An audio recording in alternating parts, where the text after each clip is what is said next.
Knightly virtues. The most common virtues found within knighthood can be found in many different types of works. Movies and books can be found in artworks, philosophies, and in many different religions.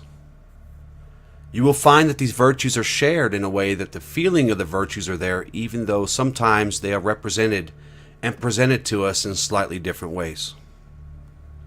Hello and welcome back to the Knights of Awakening. I am your host, Justin Bain. Today will be the first of many short videos that we're going to be exploring the basics and most commonly held quote-unquote knightly virtues found across all lands and found in just about every time period, not to mention in most belief systems and religions. These virtues represent values that most of us, if not all of us, strive to embody. Just as a quick side note, you're going to be hearing this in other videos, and you're going to be reading this in the other blog posts as well. I said in a post to one of our friends over at the Knights of Awakening group discussion page that I'm going back to basics. I personally will be focusing on the basics because for me, it's time to do that. After everything that has been going on the past several years, I feel it's time to go back to what got me started on this path in the first place. I will be focusing my attention on 3 separate mini-series dedicated to this endeavor. I want to apologize in advance if you hear and see many reoccurring themes throughout the blogs and videos that are to come. If you do find these, it's because I personally feel that they need to be said more than once. We start with the values and virtues because these are the foundation that the rest of our beliefs, whatever those are for you, are built upon. In this particular series, we're going to be talking about those virtues that are common throughout the many different paths of knighthood. These virtues are not in any particular order. And I purposely did not assign value to one over the other. And the reason for this is because I don't find that one is more important than the other for me. Each of these, in whatever shape or form they come in for you, carry their own weight and strength when understood and used in harmony with each other. Today we're going to be starting with faith. Faith could simply be defined as complete trust or confidence in something or someone. That could be faith in God, the Force, your mentors and teachers, your friends and family, or even yourself. Complete trust or confidence to your philosophy or religion, to your martial art or other similar discipline, to your group or order, church. To have faith in all or any of these means to have full trust and confidence in them, as I said. When we have faith, we tend to no longer question these in our day-to-day lives. That is, until they are tested. Faith is one of those things about us that are tested nearly every single day. In one way or the other, we have our faith tested when we interact with the world. Some will see this testing as a bad thing. They will stand strong and steadfast against whatever comes their way without sacrificing their faith, even if it means locking themselves into a pattern, a box, or a dogmatic view of the world. Even at times shutting out entire groups of people for fear that they will challenge them. Others, when tested, quickly waver and fold in the face of adversity and challenge.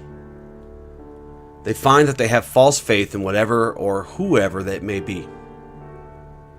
Those who do this are quick to abandon their faith and oftentimes feel lost and defeated.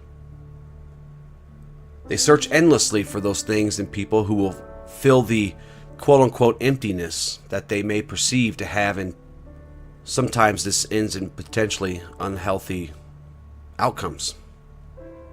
It is not for me to judge which kind of person is better off between the two examples that I have described here.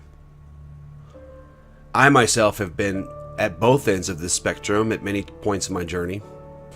But as I have said many times before, there is more than 2 ways to see the world and our place in it. Most days, however, I find myself more in between these two extreme examples. I suspect many of us fall in the middle here. In my humble opinion, this is the most healthy place to be. And maturity is the key to this. Having emotional maturity to be able to hear or see something that you do not like, or that goes against what you believe, without getting triggered or angry. To approach challenges to your beliefs and faith in a way that allows you to learn to be strong, but flexible enough to find potential lessons or opportunities to grow. To have enough maturity to treat everyone with, at the very least, a basic respect, whether you agree with them or not. This reminds me of something that I've shared before. An example of emotional control over oneself that I shared with someone in the comments over at the KOA discussion page. Emotional control is someone who can look at another point of view without getting all worked up over it. Someone who doesn't need others to protect their feelings when they see or hear something that bothers them. Someone who has enough emotional maturity to accept the fact that someone has a different opinion than you. Having enough spiritual maturity to understand that growth can take place when you are offered a different opinion or perspective. I believe that we only grow when our ideals and beliefs are challenged. So many paths have much in common with each other. If you open up and allow discussion without prejudging a person's point of view, people from different paths can find value, especially the value from the give and take discussions. Emphasis on discussions, not shouting matches, not fist fights. Discussions. Discussions that come from a place of, at least, the very least, mutual respect for one's point of view or one's opinion. Another key to this is flexibility. There is a certain flexibility to be had when we encounter things that are in opposition to our currently held beliefs. Don't remove yourself from the fray and chaos of life. Roll up your sleeves and don't be afraid to get your hands dirty. Don't be afraid to be challenged. Faith is that thing that helps us face our boogeyman. Faith has a way of helping us past all those weaknesses that we may perceive in ourselves. Faith has a way of keeping us going in the face of unbeatable odds. Be strong in your faith, but not so that you become brittle. Be strong in your flexibility. This way you'll be able to withstand the storm without being destroyed and broken once it has passed. Thank you for taking some time to watch this short little video. Make sure to give the video a like and share with your friends. If you are not a subscriber, please hit the subscribe button as well. Stay tuned to the channel as we continue to explore the lessons to be found within these knightly virtues and much more. Join me and others over at the KOA Facebook page and the discussion group. I love you all very much. Take care of yourselves and each other. Until next time, awaken the knight within.